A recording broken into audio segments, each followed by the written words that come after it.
लो, मजलिस की सरकार बना लो, मजलिस की सरकार। हमारे रहबर मुसलमानों के मसीहा जिनको आप तक कहते आए हैं, हमारी माँ बहनों की कब्र से निकाल करके असमतें लूटने की जो बात करते हैं, उनको समाजवादी पार्टी के रहबर अपनी पार्टी में सदस्यता देकर के शामिल करते हैं। यानी कि जो उस शख्स की मानसिकता है, वही जहनियत, वही मानसिकता अखिलेश यादव की भी है। तीन तलाक आता है। अखिलेश यादव जी कहीं बोलते हुए नजर नहीं आते हैं, कहीं प्रेस कॉन्फ्रेंस करते हुए नजर नहीं आते हैं, कोई इनका विधायक, कोई इनका नेता का बोलता हुआ नजर नहीं आता है। अगर बोलता हुआ नजर आता है कोई, तो सिर्फ और सिर्फ एक ही शख्स जिसका नाम है जनाब बैरिस्टर असदुद्दीन ओवैसी साहब, जो थोड़ी देर में यहाँ पर तशरीफ झांकी है। CAA अभी बाकी है, कृषि बिल अभी झांकी है, CAA अभी बाकी है।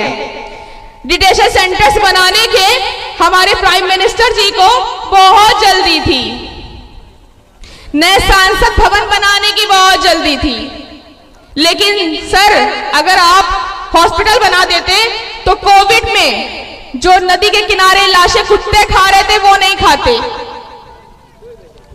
मैं उस भारत से हूं जहां 2 फीट की ऊंची चोटी से लटक करके फांसी दे दी जाती है। वाह भाई वाह, आपकी स्क्रिप्ट को, कहानी को तो अवार्ड मिलना चाहिए। और अवार्ड से ही हमें याद आया मोहतरमा का, कि मोहतरमा ने कहा था अवार्ड, तो उनको हम बता दें इस मंच के जरिए से कि अवार्ड आपको भीख में मिला होगा, लेकिन आजादी हमारी बहनों की, हमारे बुजुर्गों की कुर्बानी से मिली है।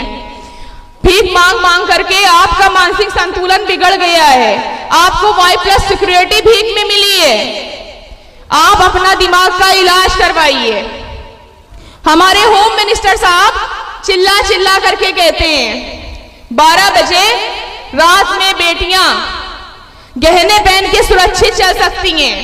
मैं जुमलेबाजों को याद दिला दूं, रात में 12 बजे हाथरस की बेटी को जिंदा जला दिया जाता है। वहीं देश की राजधानी में रात में 12 बजे पुलिसकर्मी महफूज नहीं होती है, अपने घर तक नहीं जा पाती है, रास्ते में दम तोड़ देती है। लखनऊ में 2 दिन पहले हमारी पत्रकार बहन, लखनऊ की बेटी तनु अपने पति के साथ अपने घर के लिए जा रही थी। जब वो बताती है कि वो पत्रकार है, तब उसकी जान बचती है और तब जाकर के वो अपने घर पहुंच पाती है। आप कहते हैं बेटी बचाओ, साहब ये जुमले बंद कर दीजिए। आप ही की पार्टी की महिला प्रकोष्ठ की अध्यक्ष कहती है 6 बजे के बाद थाने मत जाना। कौन झूठा? आप झूठे कि आपकी महिला राष्ट्रीय उपाध्यक्ष झूठी? आपकी झूठ के चक्कर में बेटियां मर रही हैं। सबको अस्सलाम वालेकुम।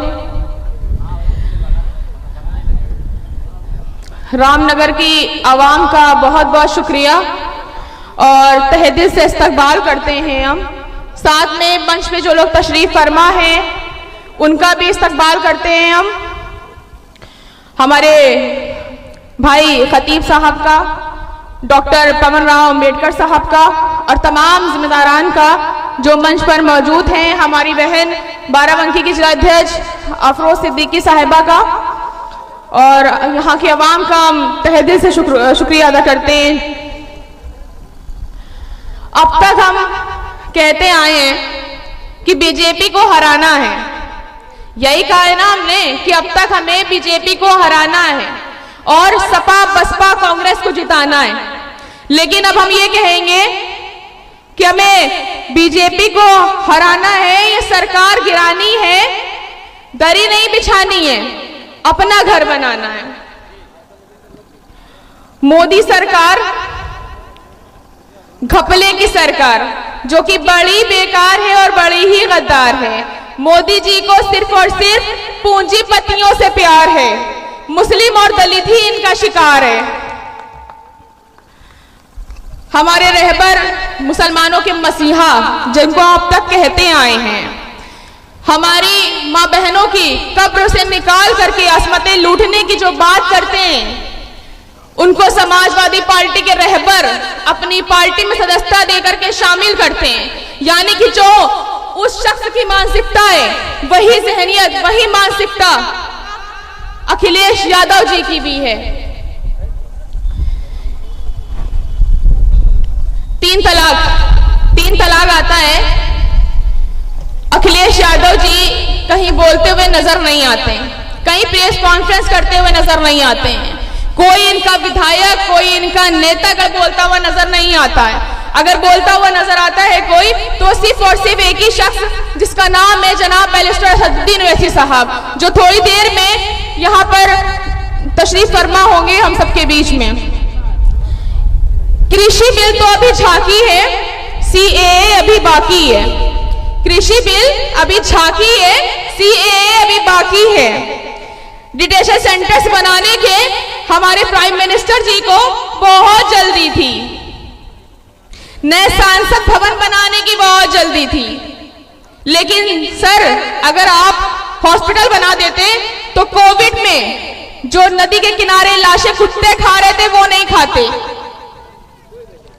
मैं उस भारत से हूं जहां 2 फीट की ऊंची चोटी से लटक करके फांसी दे दी जाती है।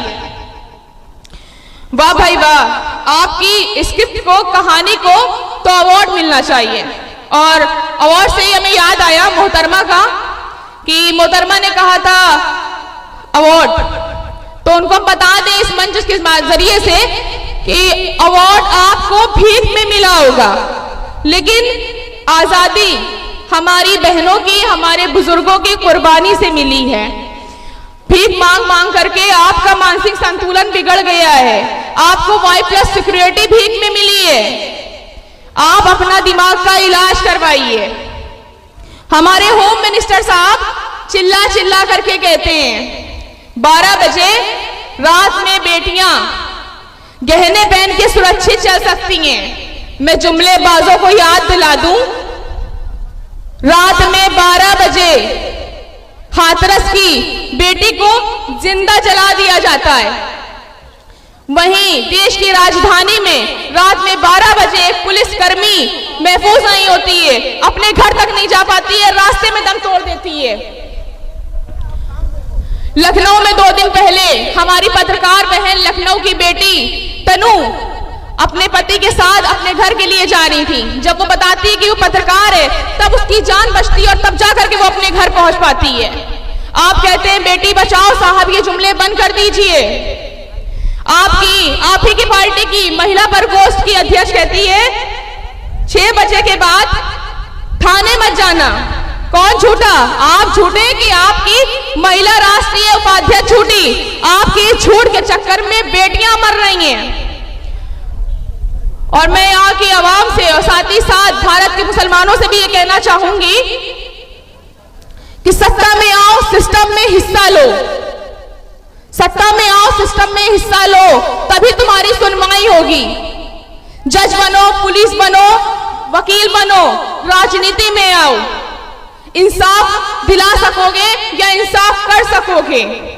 बहुत हुई महंगाई की मार, अब की बार नहीं चलेगी ये सरकार।